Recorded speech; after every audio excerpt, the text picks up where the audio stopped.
Good morning. This is Connie reporting live with Nava News. And I'm David Merchlar, also reporting live with Nava News. In today's report, we talk about the test case with the Brown vs. Board of Education, an interview with Ms. Rosa Parks herself, and the Montgomery bus boycotts led by Mr. Martin Luther King Jr. Brown vs. Board of Education in Topeka, Kansas challenged equal rights, and the Supreme Court ruled separate but equal unconstitutional.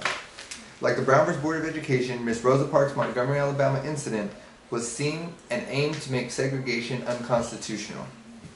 This is ultimately what led to the bus boycott. Here's Enrique for more on the story. Thank you, David. The roots of the bus boycott actually began way before the arrest of Rosa Parks. The Women's Political Council, a group of black professionals, had already turned their attention to the Jim Crow practices on the Montgomery City buses. A 15-year-old girl named Claudette Colvin was arrested for challenging segregation on a Montgomery bus, and 7 months later, 18-year-old Mary Louise Smith was arrested for refusing to yield her seat to a white passenger.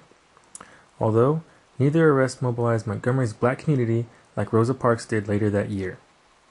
Martin Luther King had said in his memoir that Miss Rosa Parks was ideal for the role assigned to her by history, and because her character was impeccable and her dedication deep-rooted, she was one of the most respected people in the Negro community. Jo Ann Robinson and the WPC responded to Parks' arrest and called for a one-day protest on December 5th and prepared a series of leaflets to distribute throughout the black community. On December 2nd, ministers and leaders met at Dexter Avenue Baptist Church and agreed to publicize the December 5th boycott. On Monday, December 5th, 90% of Montgomery's black citizens stayed off the buses, and that afternoon, the city's ministers and leaders met to discuss the possibility of extending the campaign. During the meeting, the MIA was formed and King was elected president. A mass meeting was held at Holt Street Baptist Church, and the MIA voted to continue the boycott. Dr. King spoke to several thousand people at this meeting, and he said, "I want it to be known that we're going to work with grim and bold determination to gain justice on the buses in this city, and we are not wrong. If we are wrong, the Supreme Court of this nation is wrong. If we are wrong, the Constitution of the United States is wrong. If we are wrong, God Almighty is wrong." In early 1956, the homes of Dr. King and Edie Nixon were bombed. King was able to calm the crowd and said, "Be calm, as I and my family are. We are not hurt. And remember that if anything happens to me, there will be others to take my place." City officials obtained injunctions under a 1921 law prohibiting conspiracies that interfered with lawful business. King was tried and convicted on the charge and ordered to pay $500 or serve 386 days in jail. Finally, a civil suit was heard in Federal District Court June 4, 1956, and ruled that Alabama's laws were unconstitutional. The city appealed this ruling and took it to the Supreme Court.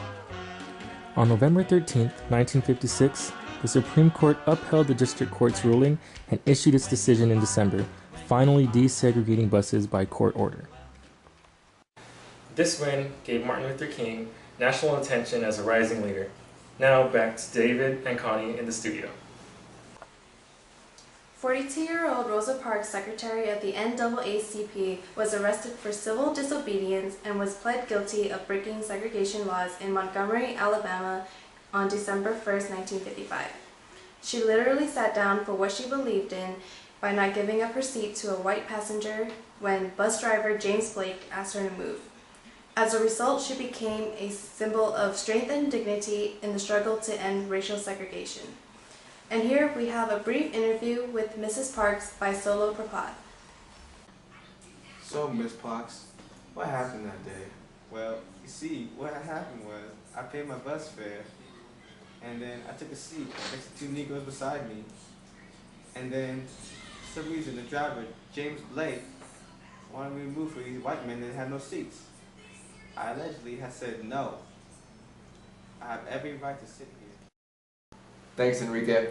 On behalf of Nava News, I'm David Merchlar. And I'm Connie Vaughn. Thank you for tuning in and have a great morning. See you tomorrow at 10 o'clock.